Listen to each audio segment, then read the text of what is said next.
Hi,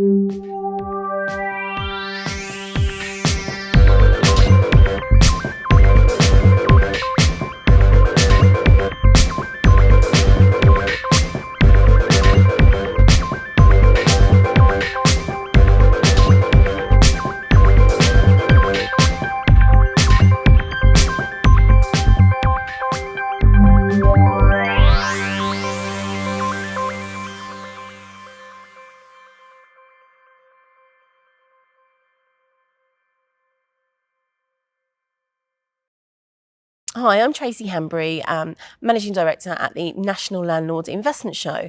I'm pleased to say we're joined here today on Landlord Investor Hour. I have Paul Mahoney, who is the CEO of Nova Financial. So we've known Paul for quite a long time now, I'd say probably 6-7 years, when Nova came on board with us for the shows, and sort of wanted to speak to Paul really today all about Nova Financial to find out, in terms of property investing, whether or not you're a newbie or a seasoned landlord, how Nova can actually help you. So welcome, Paul. Thanks very much for joining us today. How's everything going? Yeah, quite well. Excellent. So really, I guess, first of all, to find out the backgrounds of Nova Financial and what it can actually do for sort of newbies into the industry and for seasoned landlords. Yeah, of course. So I suppose that kind of started from my background. I previously ran a large financial services company in Australia, which was sort of full service financial advice. But a lot of what we do was property. And that was a bit different then. Most financial advisory companies tend to focus on equities and pensions and those sorts of things. But we did a lot of direct sort of property investment and ownership. So when I came over to the UK 7.5 years ago and founded Nova, it was based upon a similar principle. In that, we kind of viewed that leveraged property investment is a really good asset class for quite a broad range of people in sort of making your resources go further. The fact that, you can take 50 grand and invest into a £200,000 property means that by achieving relatively average returns on the property value, you can get really good returns on the cash you've invested. And it's not rocket science. If you're ticking all the right sort of boxes and using the right methodology, you don't need to be too hands-on to do quite well from it. So that's the kind of the background. I'm a qualified financial advisor and mortgage advisor. So we set up Nova essentially to help people build a property portfolio, improve their financial position through investing in property. So that's kind of the thought process behind it. And I think we've done a pretty good job. We've been doing that for sort of 7.5 years now. And I think, pretty well established ourselves as the industry leaders in sort of independent property investment advice in the UK. Yeah, fantastic. I mean, in terms of, investors, there'd be a lot of people now, obviously COVID's changed many people's lives forever, and I've certainly seen that I think a lot more people are coming back into the industry, or they're wanting to get into sort of buy to let. So what would your advice be for a new investor? What would you say is a good starting point? Where should they start and how do they go about it? Yeah, okay, good question. So we deal with a very broad range of people, from first-time investors with 30-40 grand to get started, through to high net worths and potentially ultra high net worths, depending on what your category of that. So first-time investors, there's obviously a lot to consider and there's a lot you don't know. I think especially in the current market, when we consider things such as Section 24.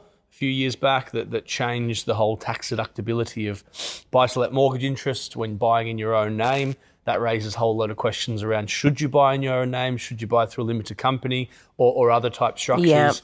Yeah. It's difficult to understand that unless you understand it. We also had the stamp duty premium, so an extra 3% stamp duty for anybody who already owns property. And then lastly, mortgage serviceability changes with regards to essentially having to provide more rental coverage for particular types of mortgages. So they're three pretty big changes that have come into the buy-to-let market over the past 5 years, and they raise a lot of questions. Yeah, especially for somebody who is inexperienced, but even for somebody who is more experienced because they've never had to deal with those three things before. So it makes more sense now than ever before to be getting advice when it comes to investing in property. I'd say historically it's been more of a do-it-yourself type activity, where people have, gone and spoke with their local estate agent, bought a property at the end of the street, made loads of money, fantastic, job done. But, it's a bit different to that now, especially for people who live in London and the southeast, where property values are high, yields are low. Yeah. They're the types of properties that have been negatively impacted the most by all of these changes. Whereas I'd say sort of lower value, high yielding properties have somewhat benefited from it, because it's caused a bit of a shift in strategy. Right. So there's lots of things like that. All those, how do those changes affect you? What's the right location for me? What's the right strategy for me to build a portfolio? All those sorts of things, they are different for different people's situations, whether that be their stage of life or the resources they have available to them. For example, someone is just starting out with a small pot of money wanting to get going, their approach should be quite different to somebody who is later on in life and is relatively wealthy but wants to retire next year. Yeah, of course. Different. There would be a different sort of suitable approach for those two types of people. So, I think that's where advice can really help. Yeah. Is taking advantage of experience of how best to deal with different situations. And achieve certain outcomes. Okay, fantastic. I mean, and the other sort of question, there's obviously multiple ways that you can, invest in property. HMO seems to be really, really sort of quite key at the moment as well. Yeah. I mean, what would you advise in terms of like your first buy-to-let investment? Would you say sort of start off with a 1-2 beds if you can, or would you say, if you can go bigger and do like a HMO, and then I guess really what's the impact on the mortgage side of that as well? Like, when you're sort of starting. I think especially for people starting out, I wouldn't get too caught up on I need a HMO or I need a buy-to-let. Because a lot of people come to us with that HMO thing in their head. It's been a buzzword in the UK for a long time. And in the right circumstances, it still works really well. But it has been overdone in some areas where it really doesn't work anymore. And some areas have just banned them altogether. So, I wouldn't say, don't focus too much on the asset or the vehicle that's going to get you toward your goals. So focus more on what your goals are, because a lot of people don't know that. And that does surprise me, especially for more experienced people, is they're investing to improve their financial position, but they've never really specifically written down what that goal is. Yeah. What is generally it's to achieve a certain level of passive income. Yeah, of course. Per annum. Yeah. But okay, let's say you've got that figure in your mind. Well, what size portfolio or what investable asset base do I need to generate that passive income per annum? That should really be the starting point. Understanding where you are now, point A, where you want to be, point B, and what's the gap between those two things? What's the time frame in which you'd like to close that gap? And then once we know those things, we can work out what's the right strategy for you in helping you actually do it. Okay. And that might be HMOs, it might be standard buy-to-let. I think there's logic in starting simple. Because investing, I think, is just as much about confidence as it is about anything else. And if you start in a complex way and you lose money or you get burnt, you're probably quite unlikely to rush into doing it again. Yeah, absolutely. And investing is all about a function of time. So far too many people, I'd say probably most people, leave their investment journey too late in life. They procrastinate. They're worried about the risks. They don't get advice to fill those sort of gaps in their knowledge, and therefore they leave it too late, and perhaps they don't achieve their goals. Whereas if the earlier you can start, the better. There's an old Chinese proverb that we sometimes use that the best time to plant a tree was 20 years ago. Yeah. But we can't do that. So the second best time is now. Yeah. And I think that really applies to property quite well, in that I don't think there's ever really a bad time to invest in property, whether it's at the top or the bottom of the market. If you're investing in good properties in good areas for the mid to long term, that are going to rent pretty much every day of the week, every day of the year, because we have the right sort of desirability factors that are going to drive that, then it's really all about best utilizing your resources now and not thinking too much about the short term.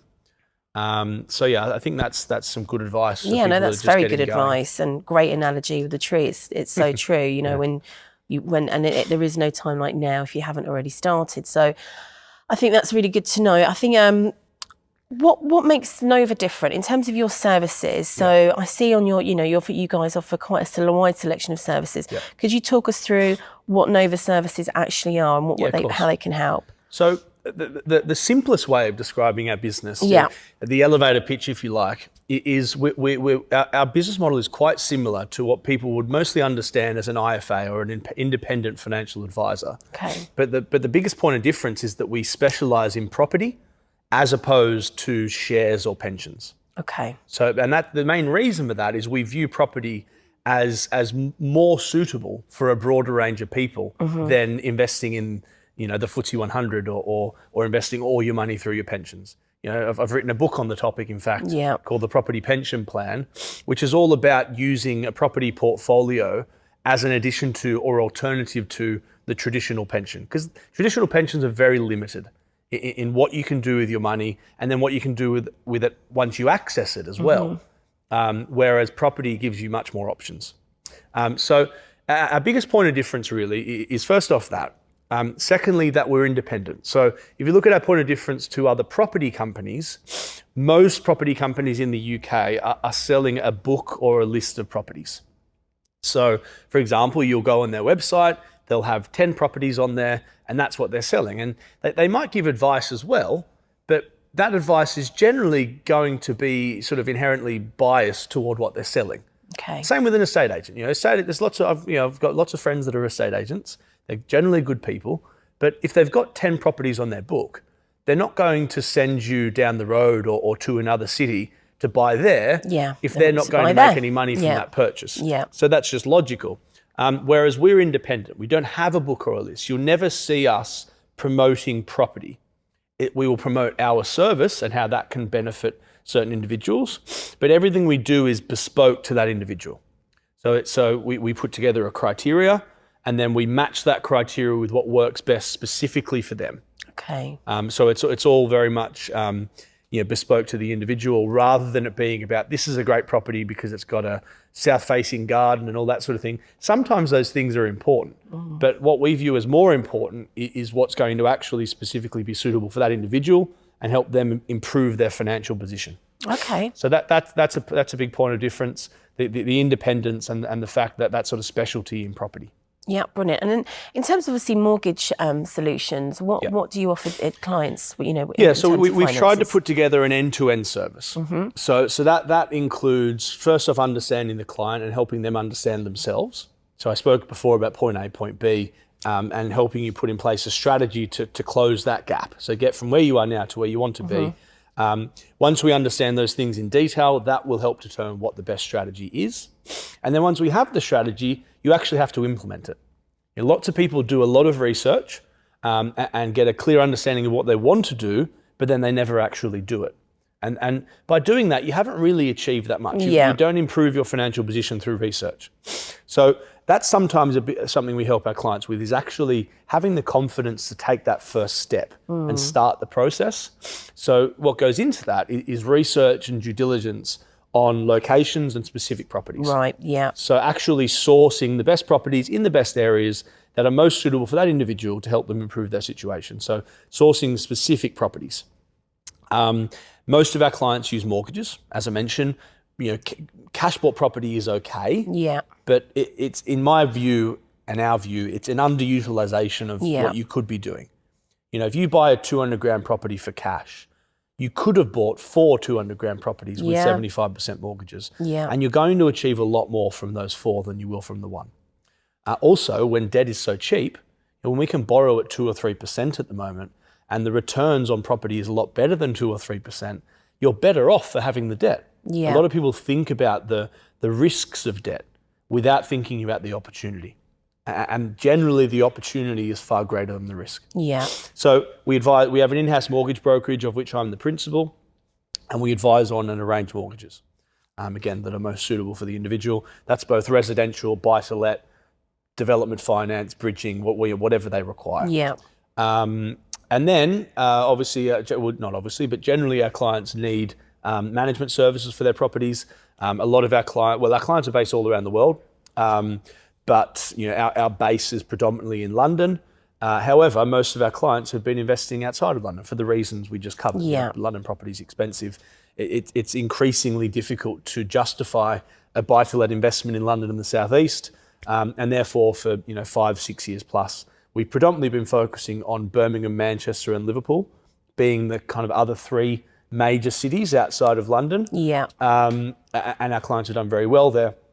But obviously, when you're investing away from home, you need somebody to manage those properties for you. So we do that for them. We have people on the ground actually doing the full lettings and management for our clients. We then work with them ideally work with them on an ongoing basis to help them review and reinvest when it makes sense to do so. So generally, remortgaging to release equity every sort of 2 to 5 years, depending on the mortgages they go for and the performance of their properties, to then help them build their portfolios, which is what we sometimes refer to as the snowball effect. Another major benefit of property investment is the self-perpetuating growth.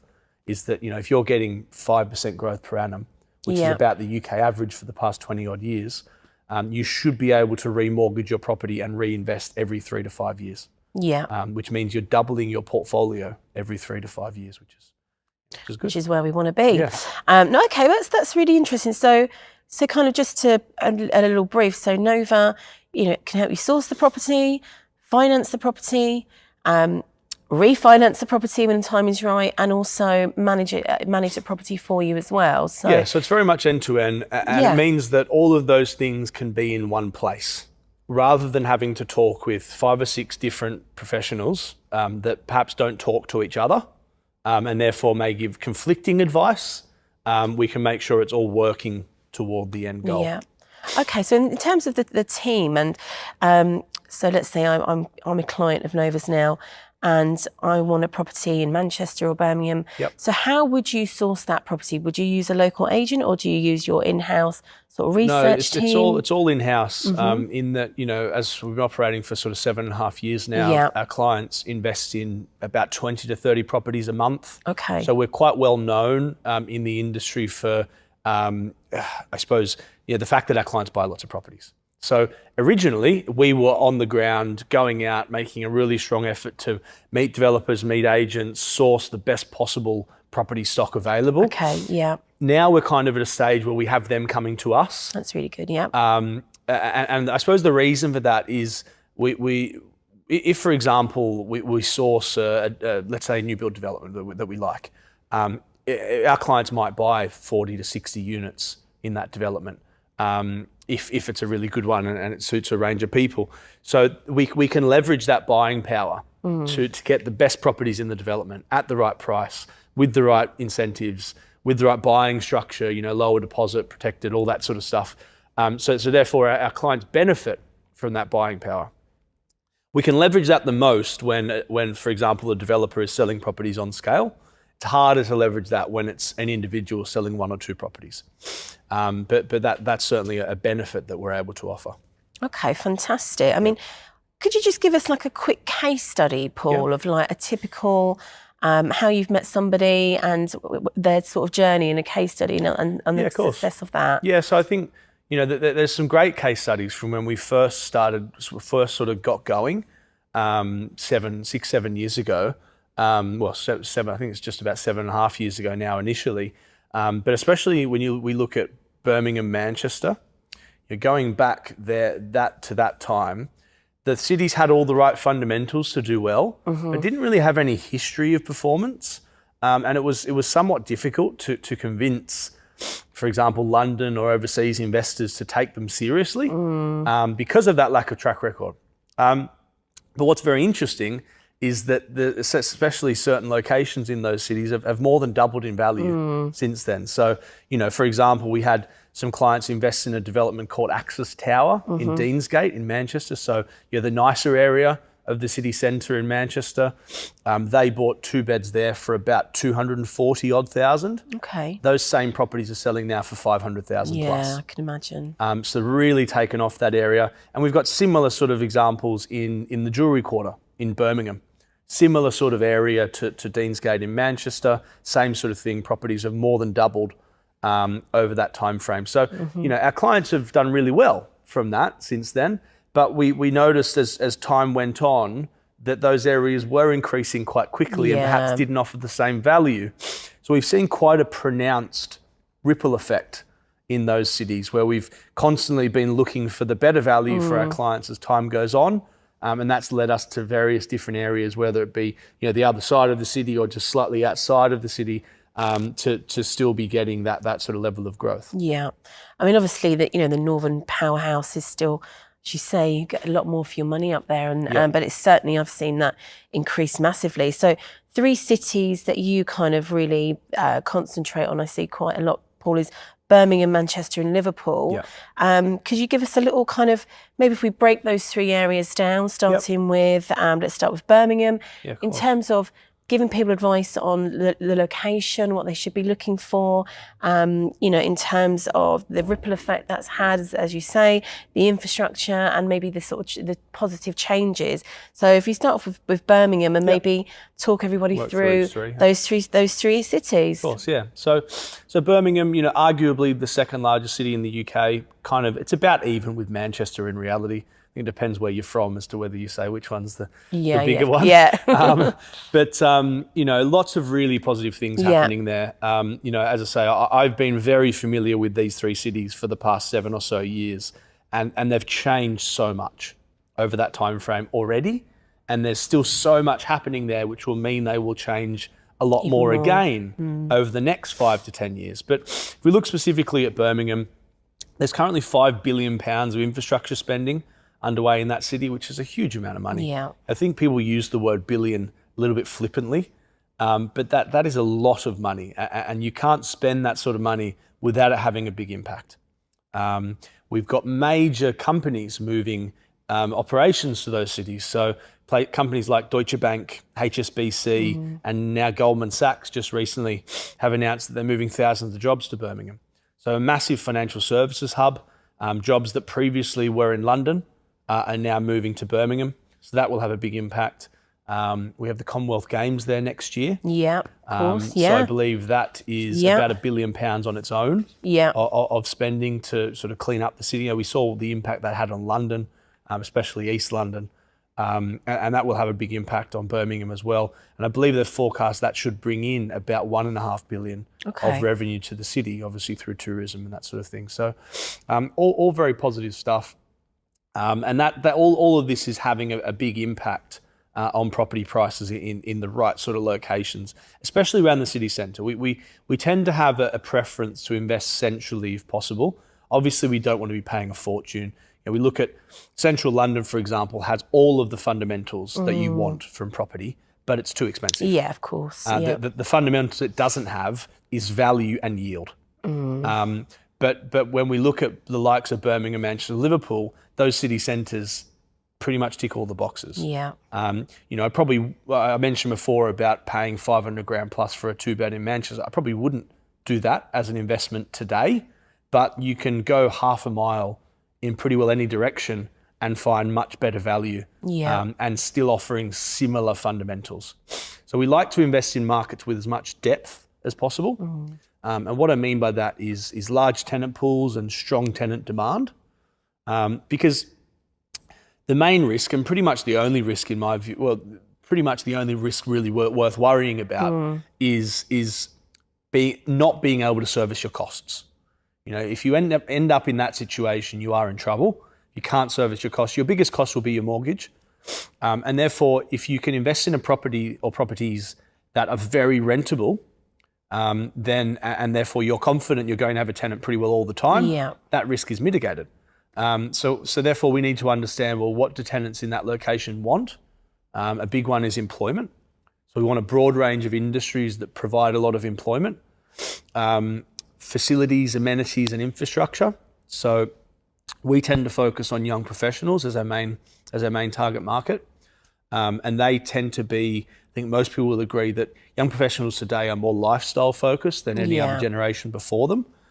They are more accustomed to renting for a much larger portion of their life, if not their whole life. They want things like bars, restaurants, gyms, cafes on their doorstep, employment on their doorstep. and they're less likely to want to travel, to commute to work. Even when we consider the work from home situation with COVID, people are now returning to the office. So, and even if they're only returning to the office for 2 or 3 days a week, they still need to be relatively close by.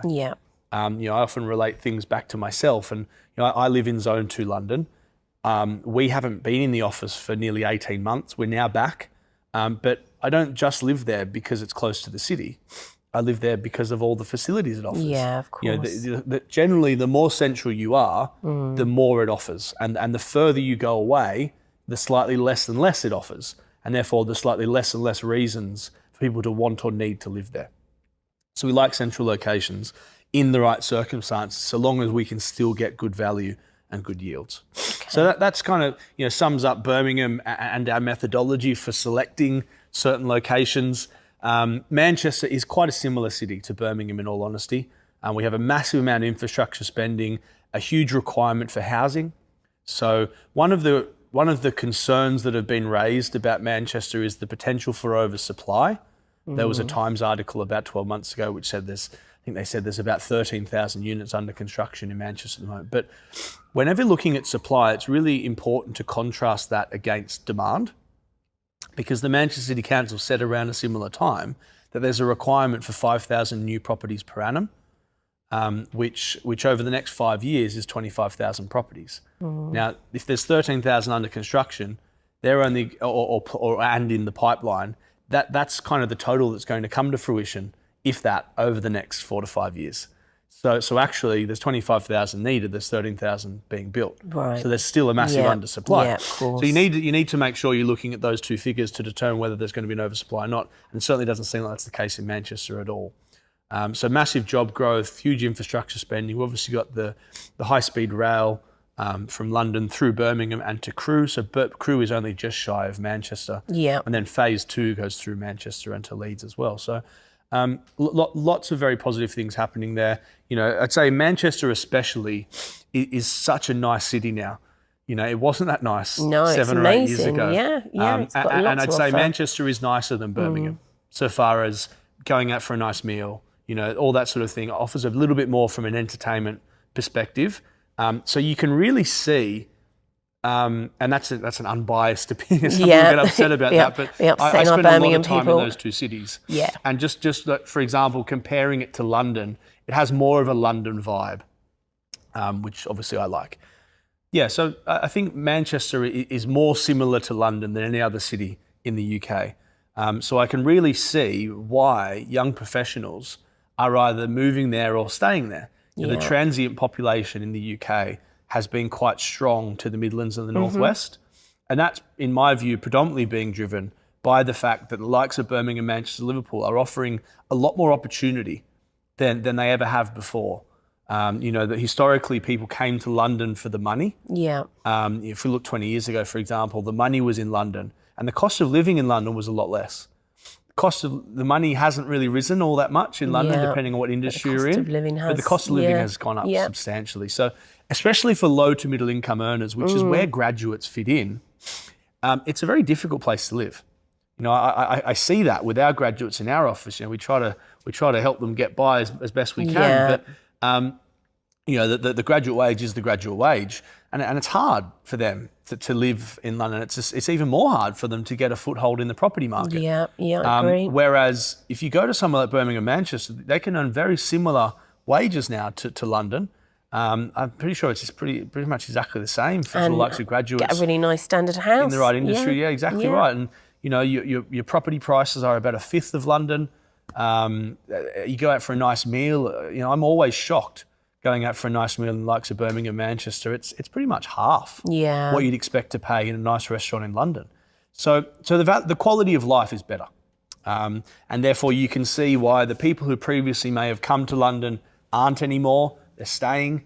People who are going to university in those cities are quite often staying, or even moving there with those big brand names that I mentioned before. So obviously that is going to substantially benefit those cities, and they probably haven't seen the benefit of that yet. It's starting to happen, but as those young, bright minds start to contribute to those cities, that's only going to be a really positive thing as well, and will likely happen over the next 5, 10, Yeah. 15 years. So it's just, there's so much positive that goes on in those cities. Liverpool, similar. It's a slightly smaller city than Birmingham and Manchester, but lots of job growth, lots of infrastructure spending. That city has just undergone the most incredible facelift over the past 7 or so years. The waterfront in Liverpool is beautiful. Yeah. Unfortunately, it's just lost its UNESCO heritage listing because there was too much new build happening there. Right, okay. But I don't necessarily think that matters. That's not going to stop people going there to see Albert Dock and the 3 nice sandstone buildings and all that sort of thing. Yeah. It's a lovely city, and especially around the sort of central locations, or even slightly on the fringes in the right areas around Liverpool. There's lots of opportunity there because property prices are lower, yields are slightly higher. So those 3 cities have been our main focus. We're in no way married to those cities. We can go elsewhere. Anywhere. We can go elsewhere. Yeah. But what we tend to find is that when we start looking at other cities and we compare them back to those 3 just offer more. Right. So it's kind of like, well, Yeah. let's not just do this for the sake of it. Yeah. Let's invest in the best possible city. So that's kind of what's made us continue to focus on those areas, and we'll continue to do so until better opportunities come up, or until those cities don't offer the same value that they still do today. No, that's fair enough. I mean, why go anywhere else if you know that's where the 3 main cities for you and I guys? suppose we know them inside out now as well. Yeah, We've got people on the ground there from the management perspective. So, we have the ability to really assist anyone who's interested in those cities to explore it in detail and understand whether it's suitable for them. Yeah, and I noticed as well, just for everyone watching, that Nova have extensive research on all of those locations, and actually on your website there's some really good information in terms of the yields, some case studies. So you can obviously have a look at the Nova financial website as well, guys, and there's lots and lots of research there, which is great. Okay, so we haven't covered COVID or Brexit yet, Paul. Yeah. So shall we start with COVID? Yeah, Post-COVID for investors. I mean, give us some advice. Yeah, of course. Just before we move on to that, so with regards to the website, there is lots of educational resources on there. My book's on there for free. So that's an Amazon bestseller in the UK and Australia. So you can get that on there just by paying for postage. Okay, There's brilliant. Location reports on all the 3 cities I just mentioned, and some others as well. There's some ebooks on general buy-to-let stuff.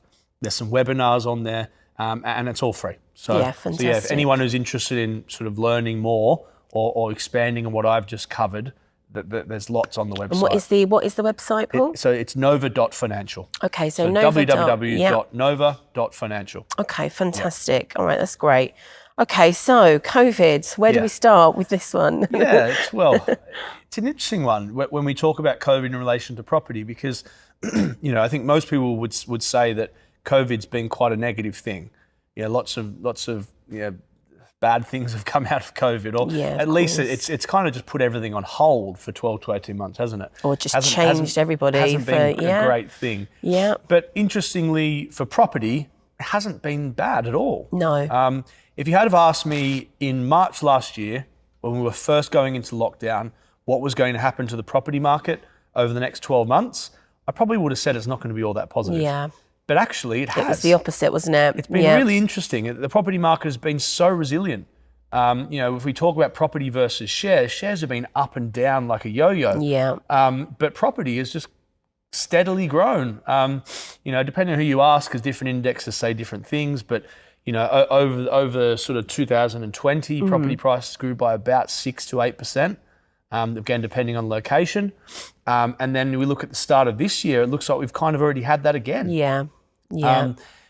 COVID scared a lot of people. So a lot of people sat on the sidelines and thought, I'll just wait and see what happens. Similar to Brexit. Yeah. We saw a similar thing happen with Brexit. 100%. A lot of people were saying before the referendum that if it goes the way of Brexit, property prices are going to plummet. They definitely didn't. In fact, they grew since the referendum. They have grown by more than the average per annum in pretty well all areas. So similar to that, a lot of people were kind of scared by it, but then realised actually it's not something to be scared of. And then we've had sort of somewhat of a return to normality now. So people are sort of piling back into the market. So COVID has also restricted the ability for supply of properties. So we've built a lot less over the past 12 to 18 months than we have over the past 10 years per annum.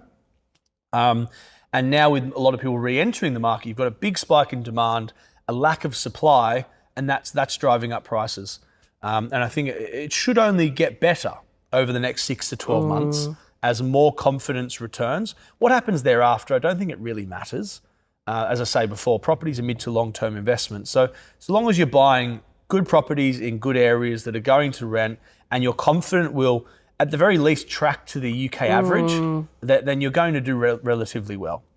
So I certainly wouldn't say COVID or Brexit are something to be scared of in relation to property. Yeah. You know, the old saying that people always need a roof over their heads is quite true. Yeah, 100%. Yeah. You know, so that there is definitely still demand, and I can't see that changing. There is also a significant lack of supply in the UK, and that's not just because of COVID. COVID has had an impact on that, but there's been a lack of supply of UK property in major cities for the past 10, 20 plus years.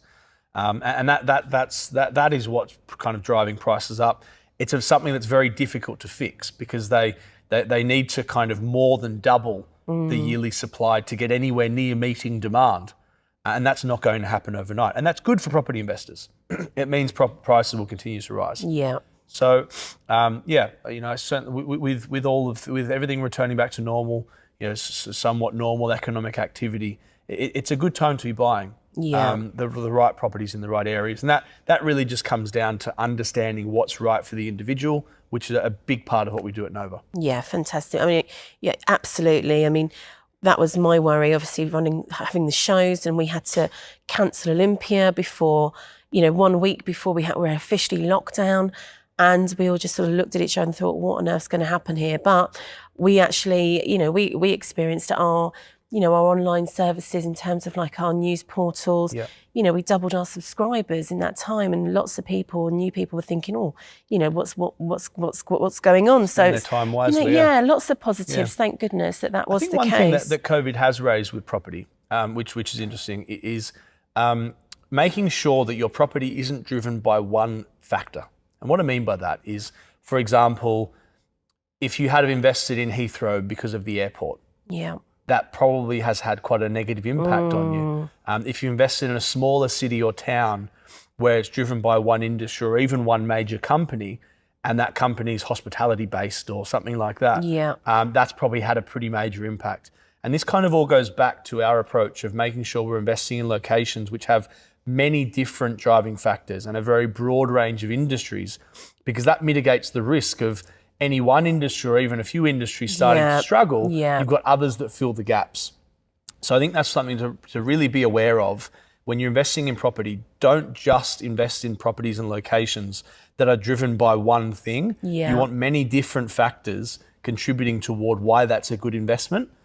Because if that one thing disappears, maybe it's no longer a good investment. Yeah, no, that's very, very good advice.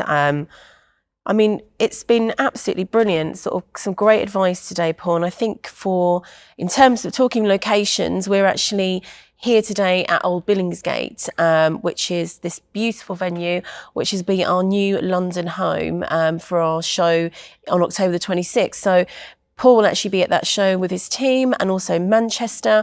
So please, guys, take the opportunity to come out and meet with them personally, and get involved with the seminars. You always, I think, do at least 2 or 3 talks at each of our shows, Paul. So any information that you guys need, if you can't obviously find it, come and meet the team on the day.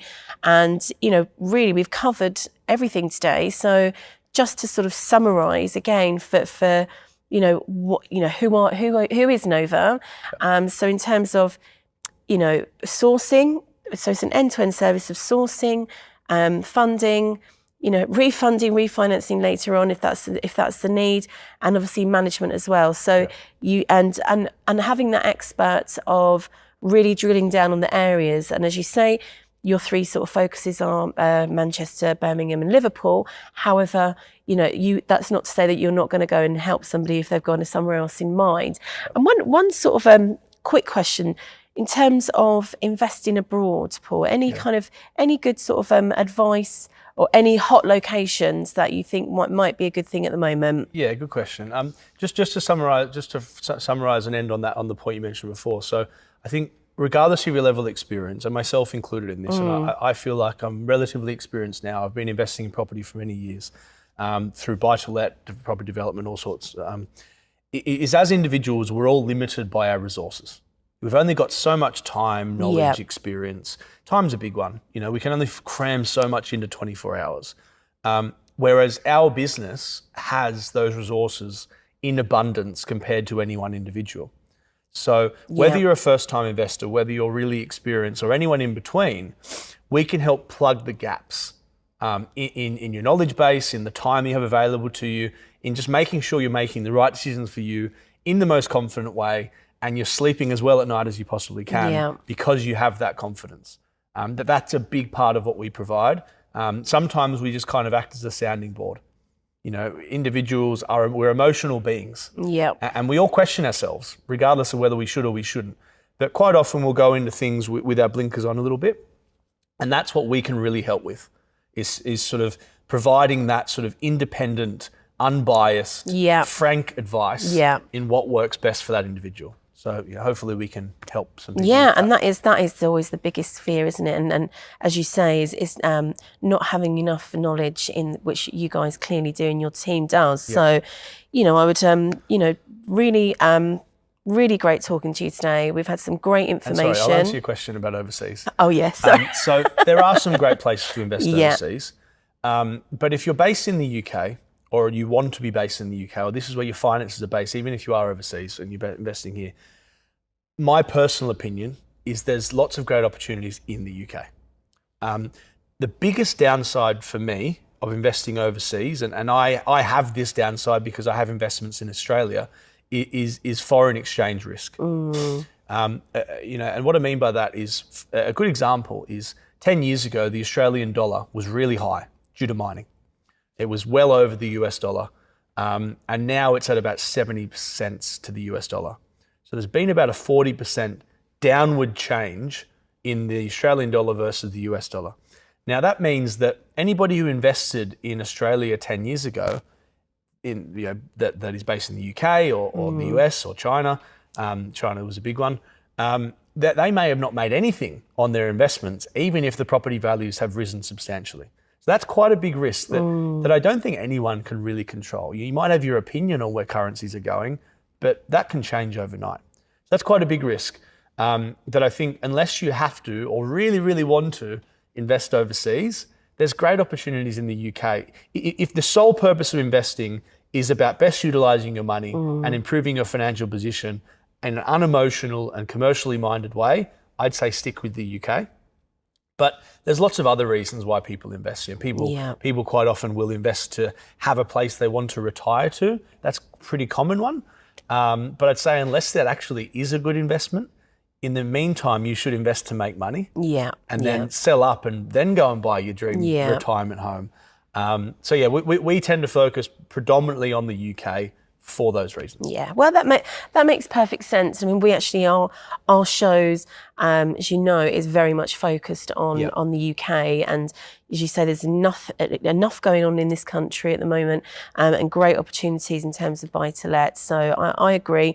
I just wanted to ask that because I've been asked that a couple of times, and it's a very common question. It's quite a common question, but as you say, why look elsewhere if you've got it on your doorstep or, in your country? So, is there anything else that you wanted to add at all, Paul, or for our sort of our listeners today, our viewers? No, I think all I'd encourage is if anyone is thinking about investing or reviewing their portfolio or their strategy to date, just get in touch. That starts out with a 5 to 10 minute conversation on the phone.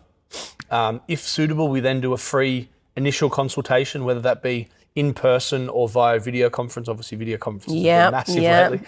And that's a full review of your current situation, goals, preferences, what might be suitable for you. So that's 60 to 90 minutes where we go through your whole situation and show you ways in which you might be able to improve and whether we can help with that. See if there's a fit and alignment of thinking, and that's all free. So we very rarely had anyone disappointed with that process. At the very least, you get an understanding of what your options are, At the very best, we find there is a fit there, we engage with you, and then we go down the process of actually helping you improve your situation. So if anyone's thinking about that, if there are any gaps in that knowledge base or question marks about what's suitable for you, at least have that initial conversation and we can go from there. Yeah, brilliant. And as you say, it doesn't cost anything, which is great. So, well, thank you so much, Paul. It's been really good talking to you today. And as I say, anybody that wants to meet Paul and anyone from the Nova financial team, they will be here at Old Billingsgate on the 26th of October and also in Manchester in October. So you can find out the dates on our websites and have a look and see what the sort of seminars and topics that will be covered from Paul. So thanks ever so much. Thanks for joining us on another Landlord Investor Hour, and we hope to see you guys soon.